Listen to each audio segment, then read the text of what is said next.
Murder. Chalk outlines. DNA tests. Blood. Anonymous tip. Beheadings and disembowelments. Fingerprints. The yellow tape that they have on crime scenes. Witness statements. Stakeouts with my cop friend and we drink coffee. UV lights that they can see on 5 minutes. Yep, we're about to get a true crime story, but in about 5 minutes instead of about 3 episodes. Belle, I've got 5 minutes on the clock.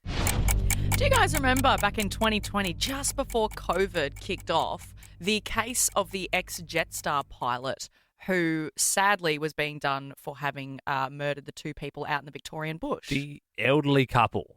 And Yes. didn't, because they went missing and then it was sort of like, what's happened? They get lost and they're like, oh, nah, this is, foul play here. Correct, yeah. So I remember this kicking off, but then COVID kind of took over and it disappeared for a little bit out of the headlines. So I thought maybe this week we would get the 101 on what actually happened.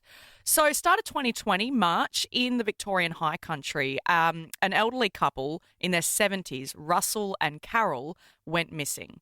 But we'll take a few steps back. So we'll start with Russell. He went out on his camping trip, which apparently he did all the time, by himself. He went solo, left his wife at home, and went out he was retired, wanted some fresh air, regularly went camping solo. Bit of man time. Bit of man time, that's it. Or was it? Because after his wife didn't hear from him for like 24 hours when he always checked in, he actually did one of those little radios on his car and always Oh, wow. Yeah, so she would always hear the broadcast and hear that he's safe.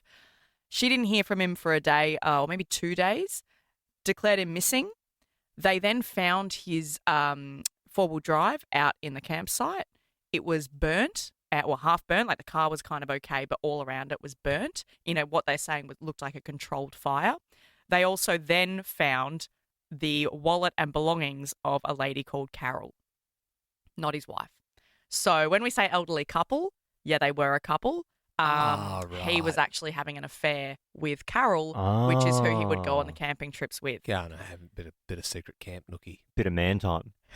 Yes. Yeah. But Carol, also in her 70s, they actually had known each other since high school and they were on and off for their whole lives.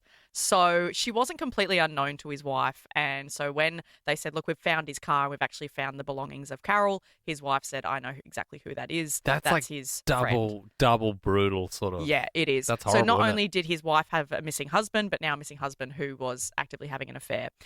So they did launch this investigation into trying to find them. That's what the headlines you might remember of saying this couple have gone missing. Now this went for ages trying to follow all these leads. They finally got down to one of those roadside speed cameras that scan number plates actually scanned this car that was like a blue Nissan four-wheel drive.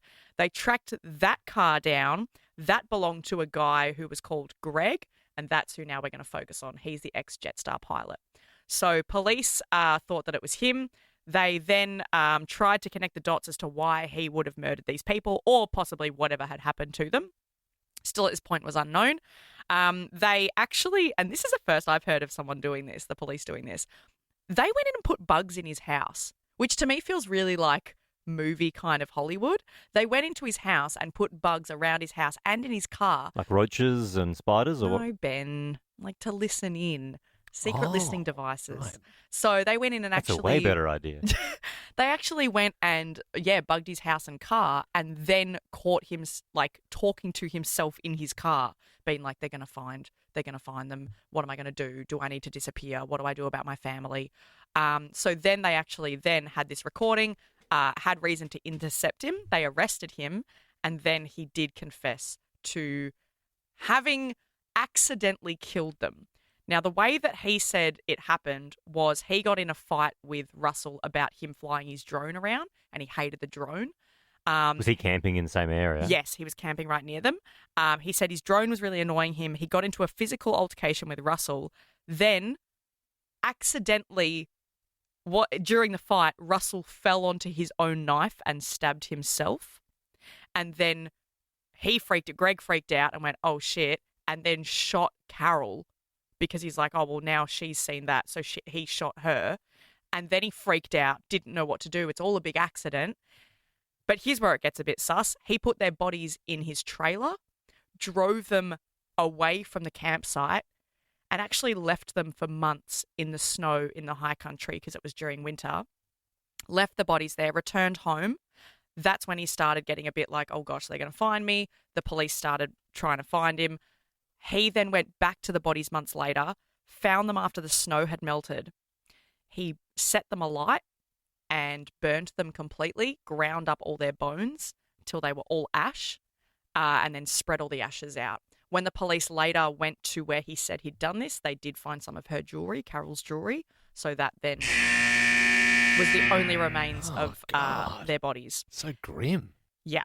Fast forwarding a little bit, so he did admit to that he'd hidden the bodies there, but he still claimed that he was innocent and that it was an accident. The jury found that he was guilty of killing Carol, but not Russell. So he got done for 30 years in prison. Now, what I will add is at the time of this recording, he has put in an appeal to the court in Victoria, so he may be going back into court this year to appeal his sentence for the murder of Carol. So that's where it's heavy, at. isn't it? It is. It really is. And it feels like something that would have happened in like the 80s, but it actually only just happened in Victoria, Australia, a mere 5 years ago. He was a Jetstar pilot. Ex-Jetstar. Right. And what was Ansett. Oh, yeah, old back school. in the day. Yeah, Wow. yeah, back in the day. Yeah, he's late 50s, so he's been around. All right. Good one, Bill. Thanks. See you in the next one. And that's it. Liked that podcast? There's heaps more to listen to if you just scroll back or download the Nova Player app. Ben, Liam, and Belle.